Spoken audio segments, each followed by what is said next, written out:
শিক্ষার্থী বন্ধুরা সবাইকে ধন্যবাদ জানিয়ে আজকে শুরু করছি নবম শ্রেণীর পৃষ্ঠা নম্বর 91 ও 92 এর 6.3.2। তাহলে চলো শুরু করা যাক। এখানে এই 6.3.2 এর মধ্যে 7টা প্রশ্ন দেওয়া আছে। এই 7টা প্রশ্নের অ্যান্সার করতে হবে আমাদেরকে। যেমন এই প্রথম প্রশ্নটা আছে, in which structure is this এসে রিটেন? এই রচনাটি কোন কাঠামোতে লেখা? আমরা তো কাঠামো দেখছিলাম যে পয়েন্ট বাই পয়েন্ট স্ট্রাকচার, আরেকটা ছিল ব্লক স্ট্রাকচার। তাহলে এই যে প্রবন্ধটা বা এই রচনাটি কোন কাঠামোতে লেখা? Explain your response with example. তোমার যে উত্তর আছে ওইটা উদাহরণের সহিত ব্যাখ্যা করতে হবে। তবে এই যে রচনাটি, এই রচনাটি ছিল this as is written in point by point structure. এটা পয়েন্ট বাই পয়েন্ট স্ট্রাকচারে লেখা হয়েছিল। Subjects are organic and inorganic foods. এটার বিষয়বস্তু ছিল জৈব এবং অজৈব খাদ্য। In the essay each body paragraph talks about one point of comparison between them. প্রবন্ধের প্রতিটি বডি প্যারাগ্রাফ তাদের মধ্যে তুলনার একটি বিষয় সম্পর্কে বলে। The first comparison starts with the definition of organic and inorganic food. প্রথম তুলনাটি জৈব এবং অজৈব খাবারের সংজ্ঞা দিয়ে শুরু হয়। প্রথম যে তুলনাটা এটা শুরু হয়েছিল জৈব এবং অজৈব খাবারের সংজ্ঞা দিয়ে। Then the comparison of reference nutrition quantities of antioxidants, micronutrients and pesticides etc. are described. Then the comparison of appearance, তারপর আকৃতি, পুষ্টি, অ্যান্টিঅক্সিডেন্ট, মাইক্রোনিউট্রিয়েন্ট এবং কীটনাশকের পরিমাণ ইত্যাদি তুলনা বর্ণনা করা হয়। দ্বিতীয় যেটা সেটা হলো how many body paragraph are there in the essay. How many body paragraph, প্রবন্ধটি কয়টি বডি প্যারাগ্রাফ আছে, প্রবন্ধটিতে কয়টি বডি প্যারাগ্রাফ আছে। There are two body paragraphs in the essay. তাহলে এই রচনাটিতে বা এই প্রবন্ধটিতে দুটি বডি প্যারাগ্রাফ আছে। Each comparing different aspects of organic and inorganic food. রচনাটিতে দুটি মূল অনুচ্ছেদ আছে এবং প্রতিটি জৈব এবং অজৈব খাবারের বিভিন্ন দিকের তুলনা করে। ডিফারেন্ট অ্যাসপেক্টস বিভিন্ন দিকের কম্পেয়ারিং তুলনা করে। ডিফারেন্ট অ্যাসপেক্টস বিভিন্ন দিক কম্পেয়ারিং তুলনা করে। What are the points of comparison the writer has used in the essay? অর্থাৎ প্রবন্ধে লেখক তুলনার কি কি পয়েন্ট ব্যবহার করেছেন? কি কি point? What are the points? কি কি পয়েন্ট ব্যবহার করেছেন তুলনার ক্ষেত্রে লেখক? The writer has used the comparison of definitions, appearance, quantities of antioxidants, micronutrients and pesticides in the essay. তাহলে এই প্রবন্ধটিতে লেখক সংজ্ঞা, আকৃতি, appearance আকৃতি, quantities of antioxidants অ্যান্টিঅক্সিডেন্টস এর পরিমাণ, মাইক্রোনিউট্রিয়েন্টস পুষ্টি, পেস্টিসাইডস কীটনাশক ইন দ্য এসে। তাহলে এই প্রবন্ধটিতে তিনি এগুলোর পরিমাণ, সংজ্ঞা, আকৃতি, পুষ্টি এগুলো ব্যবহার করেছেন। How many similarities and differences between organic and non-organic foods are talked about in the essay? তাহলে এখানে বলা হয়েছে how many similarities and differences between. তাহলে প্রবন্ধে অর্গানিক এবং অর্গানিক খাবারের মধ্যে কত মিল এবং পার্থক্য সম্পর্কে বলা আছে। এখানে দ্য সিমিলারিটিজ টক কতটি মিল এবং অমিল।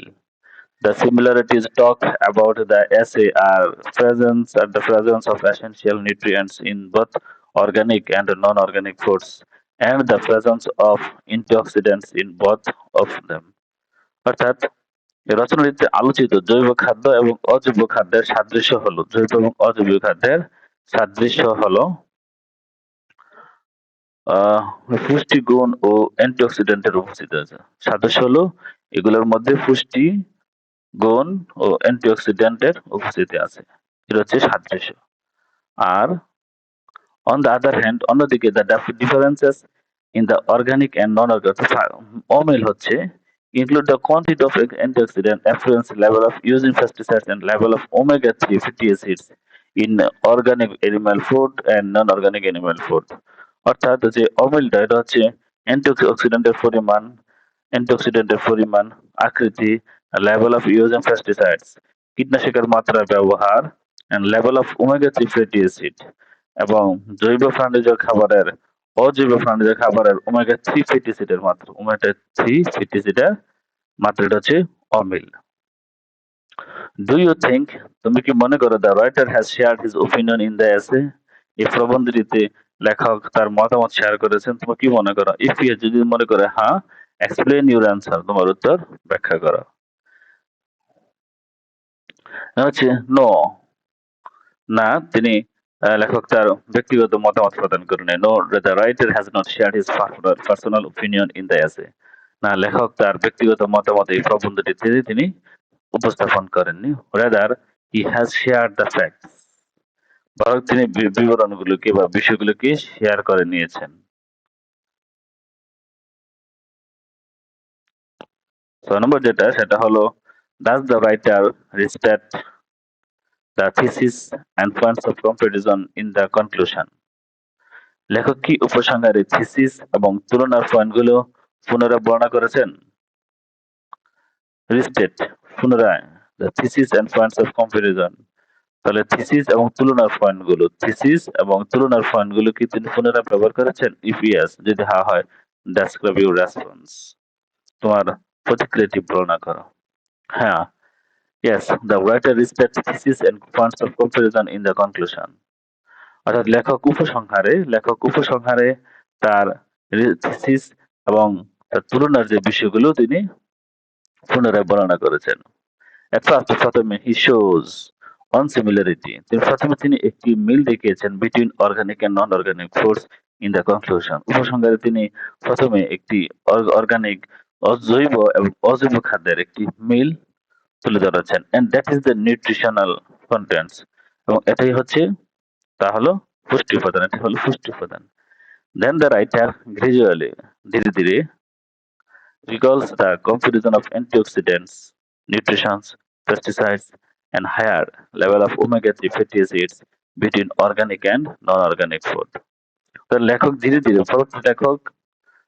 ধীরে জৈব এবং অজৈবের মধ্যে অ্যান্টিঅক্সিডেন্টের তুলনা, পুষ্টি, কীটনাশক এবং উচ্চ মাত্রার ওমেগা-3 ফ্যাটি অ্যাসিডের তুলনা আলোচনা করেন। পরবর্তী তিনি এগুলোর অ্যান্টিঅক্সিডেন্টের তুলনা, পুষ্টি, কীটনাশক, উচ্চ মাত্রার ওমেগা-3 ফ্যাটি অ্যাসিড নিয়ে তিনি আলোচনা করেন।